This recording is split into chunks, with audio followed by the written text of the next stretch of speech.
A new Eden is in development just north of Pittsburgh at Chatham University's new Eden Hall campus. Several hundred acres at the Allegheny-Butler County line are being transformed into a campus that's all about sustainability, and the effort could position Chatham and our region as global thought leaders in the field.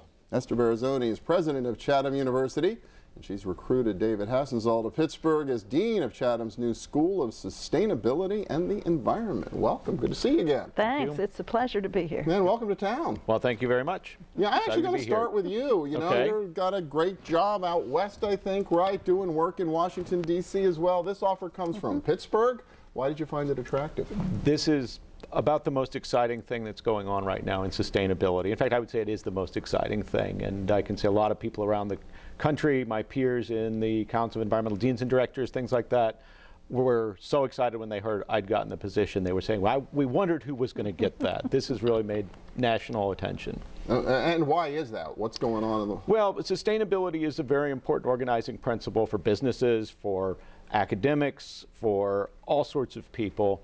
But we're struggling in figuring out how exactly to operationalize it. Chatham figured out a way to do it. They have a campus. They have a commitment from the president, a commitment from the entire campus to work on sustainability, and they decided to build a whole new school around it. Well, let's talk a little bit about this campus, because that was, wow, talk about a windfall for Chatham. Right? Yep. The Eden Hall Foundation really graced us with this gift and challenged us.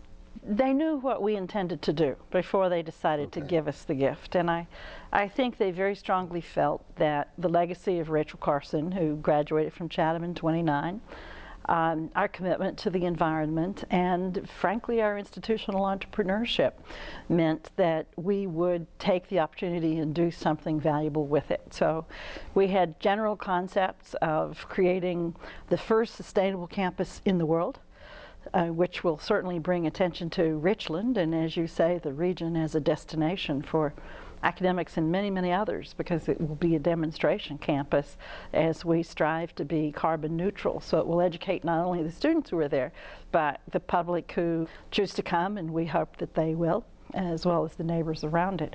So I think they knew that we would generally go in that direction, but even we didn't know exactly how to do it, which was why it was very important to recruit a leader such as David, who is truly one of the leaders in the field, and architects to help us plan what to do with the property. Yeah, you really assembled, you know, the A-team of architects. The people are really leaders in the field as well. BNIM, the firm that did the master plan, is led by Bob Berkebile, who is considered to be the father of the LEED system, and he constantly challenged us to not only do no harm, but to be restorative of the land in our planning.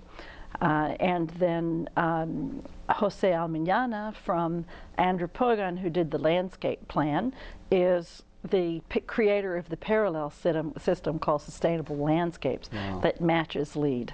So a really exciting vision for all of that. How does this get integrated into education and making the best use of this property? Well, that's where building a new campus from scratch is so exciting for sustainability. We are able to think, before we start putting shovels in the ground, what sorts of research we can do, what data we need to gather, so that we can understand whether the things we're doing out there are as successful as we hope they are, and how to transform them so that as people are building other buildings around the Pittsburgh area, or while they're building buildings in Beijing, China, can learn the lessons that we're learning. The community, the world gets to learn from what we're doing. So the whole campus really becomes the laboratory for the students studying this. Absolutely. We're also at the top of 2 watersheds, so that what happens downstream from us is important, and the region is very committed to water studies. So there's a great deal of importance in the land and how the land is treated, as well as the buildings that are going to be developed and how we live on the land. Pretty amazing. So what's the next big step to move this idea forward? We've got a food studies program up and going, you may have heard about. It's getting a lot of attention around town. We are adding a master's in sustainability that will start in the fall. We're recruiting students to that. I'm recruiting faculty. We already have a large number of faculty at Chatham who are committed to participating. They're very excited about it, the ones I've spoken to. But I am recruiting. I have a huge pile of folders on my table waiting for me to work through. I've got some outstanding people interested in David's coming to join us from around the world. And we're looking to break ground in June on the first piece of the complex, which is 2 barns that will be renovated and used for gatherings for the campus and for others interested in sustainability. Well, really exciting. Certainly one to watch, and just a really extraordinary project right here in our region. Esther Barazzone and David Hassenzahl from Chatham University. Thank you so much. And congratulations. Thank you. Thanks for having us. And we'll be back with more of our region's business in just a moment. Stay with us.